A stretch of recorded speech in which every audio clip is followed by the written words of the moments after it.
So today we will be debating, in light of the holiday spirit, the best Christmas movie. And I'm here to tell you then no other, the best Christmas film of all time is Home Alone. And for many reasons, it's a staple, it's a family favorite. You can watch it anytime. There's so many quotes that people know in the movie, and I'm pretty sure everyone's seen it. It was a film with Macaulay Culkin was the main star. He was a little kid with like 7 or 8 brothers and sisters in this rich Chicago neighborhood, and basically it was just very ironic because his family members were picking on particularly his older brother, and then he was in the attic. He got trapped up there, and he said, "Oh man, I just wish that my whole family was gone." And they were actually taking a trip to Paris. And then at the end, at the snap of they woke up late and they thought they were gonna miss the plane, and he ended up being left home alone. Hence the movie title, Home Alone. So, you see, he brings up a good point here with Home Alone, but we all really know that the best Christmas movie of all time is How the Grinch Stole Christmas. And you're looking back at the 1960 version, just like the story itself there, but I'm focusing more so on the 2000 version with Jim Carrey, where he got one of the best actors of all time. I watched that one a couple days ago. This is funny. It's a funny movie, man. He had a great performance there where he's just all over the place. He's got these great lines, memorable stuff that's along the way, as far as just all the extras they added to the movie to make it more more cinema friendly. And so with that, it's just like, you got a movie that Dr. Seuss put the pen on, man. Like, one of the best authors of all time, always knew how to tell good stories and stuff. And he's got timeless writing. Like, you got Jim Carrey, and then you got like memorable songs like Me and One Mr. Grinch, Carol, and you got all the aspects of Christmas pretty much on there too. Because, you got the Happy Town and stuff, but then you got like just a good story that wraps around it where like, not everybody feeling the same. And so, that's relatable right there. Some people not always into the holiday spirit when it seems like on the outside everybody else is. And so like he blatantly had to do a turnaround along the way at the end. He had to change of heart, change of spirit just from just doing good deeds for other people. And it just shows just captures the Christmas spirit right there. And it hits home. It's always timely and on time, and just brings in the spirit in the season, right? And it's so good they had to make the movie 3 times. Like, you just had the animated version come out 2 years ago.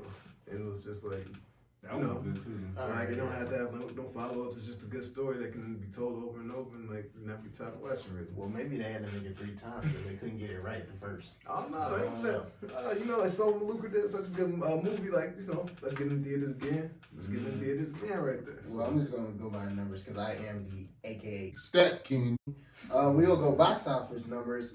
Home Alone box office total was $476 million. It was rated 65 on Rotten Tomatoes and 7.6 on IMDb. And 94% of users liked this movie. The budget for this movie was $18 million, so they made a hefty profit. Your movie, The Grinch, you chose the one with Jim Carrey. That one box office total was $345 million, so we beat you out on that one. Now, with that movie, The Grinch Stole Christmas, I think it was a good film, but this one was better. I think The Grinch it wasn't just The Grinch. Jim Carrey was trying too hard to be Jim Carrey in that movie, and it took away from The Grinch's character. That kind of reminded me of, what's that movie with Jim Carrey, Bruce Almighty? When he thought is it Bruce Almighty? Which movie? Yeah, Bruce Almighty. Yeah. That's what that reminded me of. I'm like, man, it just took him so out of character. He was trying too hard. He was kind of corny, man. But this movie, like my movie, Home Alone, Macaulay Culkin, he was just so tactical with the guys, especially the 2 guys that were trying to rob the family that were crooks. So I mean, he was over there just clowning idiots trying to break into the house right there, man. He's talking about just like kind of performance out of Jim Carrey, man. Trying to you can't disparage that one too much. I mean, he's just festive. He's for the kids and stuff. Like, I mean, it's entertaining what you see there, and Chicago. I mean, he's a rich Chicago suburb.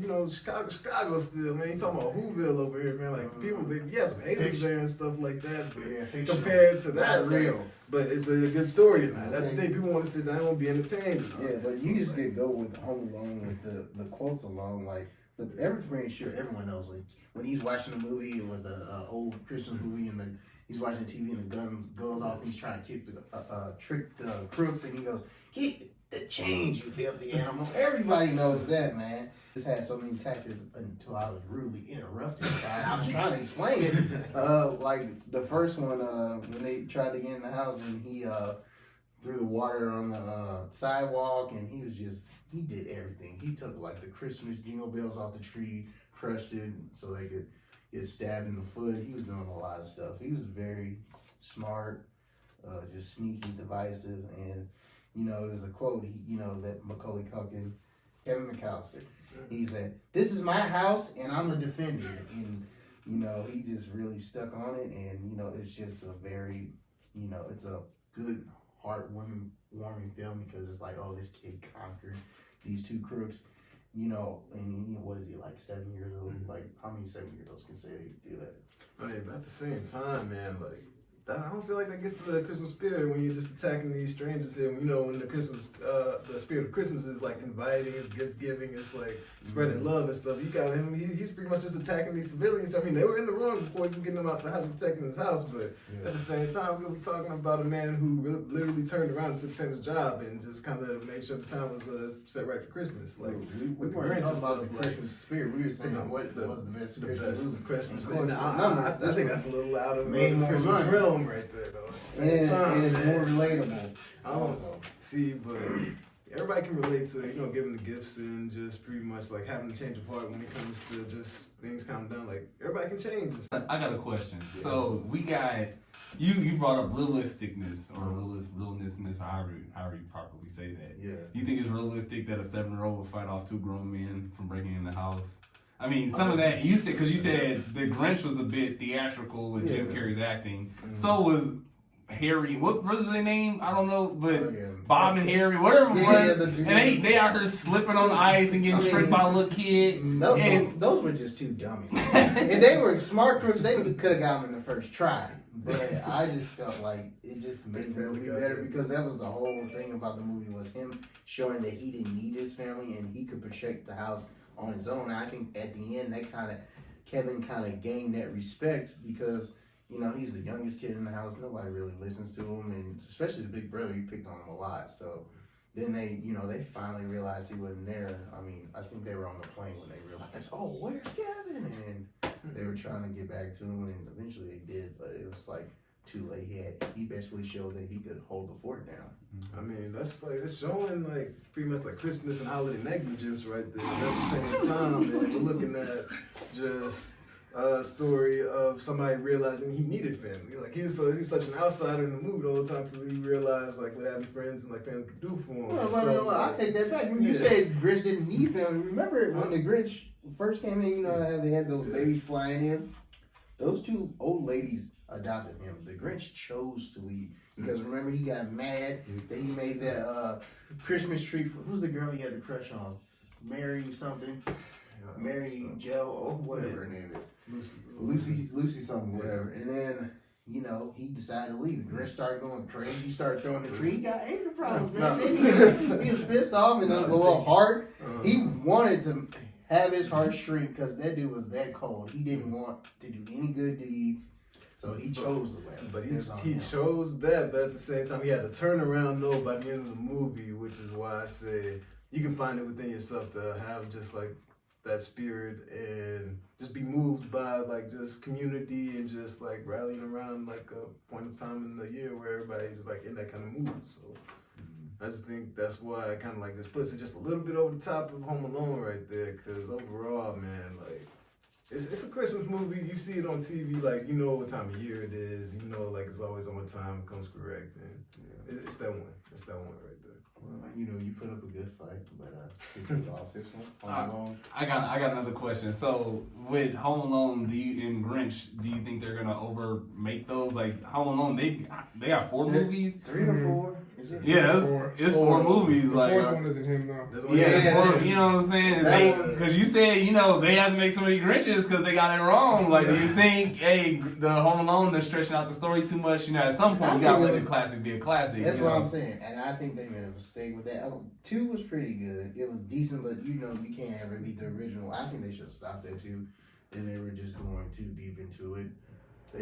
There only should have been a sequel, but you know, we're talking about, you know, the originals. So. So, and Rod, you think the 2000 Grinch with Jim Carrey, that was the best one?